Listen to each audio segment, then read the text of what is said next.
ako kahit ako personally wanna see you both on screen, si Jan. Ayun, Like si Jan, di ba?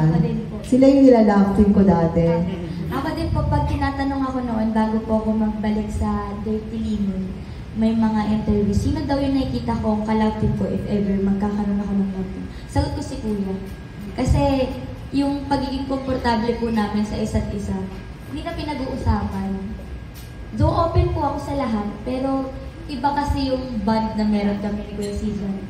Tinginan lang namin parang, hindi nga po nasa script na iyakan, hindi nasa script na drama.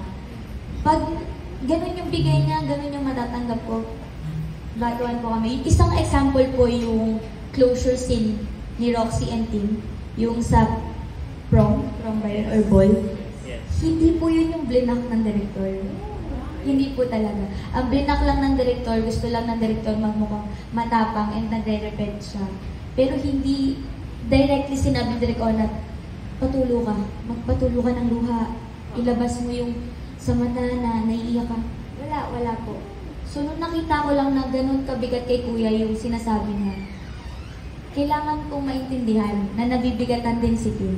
So parang ayun, meron po kaming ganung dynamics. Kaya natutuwa ako if ever na meron pa po kaming mga show. Kasi alam namin sa sarili namin na pareho kami magbe-benefit dun sa kayang ibigay ng isa't isa.